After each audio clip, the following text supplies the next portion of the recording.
जर बहुजन समाजाच्या मुलामुलींसाठी केला असेल तर सरकारकडनं जसं महात्मा फुलेंचं नाव आपण पुढे घेऊन गेलो होतो, तिथेही त्यांना हे मिळालं पाहिजे भारतरत्न असं आपण त्या ठिकाणी मागणी केली होती. तसंच कार्य शिक्षण क्षेत्रामध्ये नंतरच्या काळामध्ये कर्मवीर भाऊराव अण्णांचं होतं, त्यांच्यासाठी सुद्धा तीच मागणी असावी असं आमचं मत आहे. शाळा असेल आणि तिथं एवढे मोठे व्यक्ती कर्मवीर भाऊराव अण्णांसारखे शिकले असतील तर सरकारची सुद्धा थोडीफार जबाबदारी आहे का नाही आहे. त्यामुळे जर जिल्हा परिषदची ती शाळा असेल तर जिल्हा परिषदकडनंच तो फंड दिला जावा.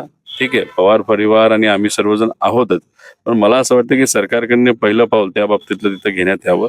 आणि जर सरकार त्या बाबतीत घेऊ शकत नसेल, जिथं सरकार कमी पडतं तिथं आम्ही आहोतच, आम्ही तिथं मदत करायला आहोत. पण विषय एवढाच आहे की जिल्हा परिषदकडनं मदत जर केली गेली तर कुठं ना कुठेतरी सरकार सुद्धा ही गोष्ट स्वीकारतंय की कर्मवीर भाऊराव अण्णांचं कार्य हे फार मोठं होतं, हा एक वेगळा संदेश जाऊ शकतो. पण त्यासाठी सरकार काय करते हे बघूया.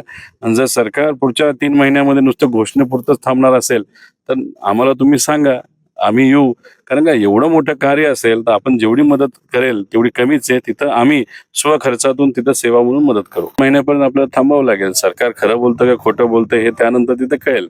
आता शक्ती मार्ग जो चालू आहे तो खरं तर जरूरत नाहीये. ठीक आहे, इन्फ्रास्ट्रक्चरच्या अनुषंगाने ऐकायला बरं वाटतं की शक्ती मार्ग झाला की चला प्रवास सोपा होईल, सुंदर होईल. शेतकऱ्यांचा विरोध आहेच, त्यांच्या पाठीमागे आम्ही आहोतच.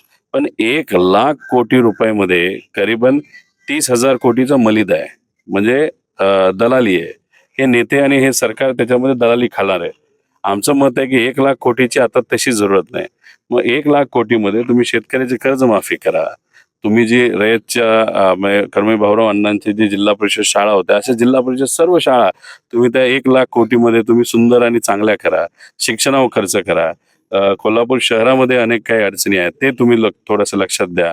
शेतीचा आणि पिण्याच्या पाण्याचे प्रश्न अनेक आहेत ते तुम्ही सोडवा. पण नाही, या छोट्या छोट्या गोष्टींमध्ये किती मर्यादा आपल्याला मिळणार, त्याच्यापेक्षा मोठं काम जर आपण हाती घेतलं त्याच्यात आम्हाला जास्त मर्यादा मिळू शकतो. या अनुषंगाने हे सरकार त्या पद्धतीचं काम करतंय, हे दुर्दैवी गोष्ट आहे. त्यामुळे कर्जमाफी हे करतील अशी अपेक्षा करू, पण या सरकारला कर्जमाफीपेक्षा लोकांना मदत करण्यापेक्षा त्यांना कशात इच्छा आहे तर मर्यादा आणि पैसा खाण्यामध्ये आहे.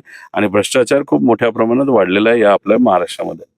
नवीन Suzuki e Access electric scooter silent, smooth आणि स्टायलिश, आरामदायक सीट, डिजिटल फीचर्स आणि रोजच्या वापरासाठी परफेक्ट कम्फर्ट, एक चार्ज आणि शहरभर निश्चिंत राईड, कमी खर्च, शून्य प्रदूषण. आजच मोहिते सुझुकी कावळा नाका, मोहिते सुझुकी उद्यमनगर आणि मोहिते सुझुकी साने गुरुजी शोरूमला भेट द्या.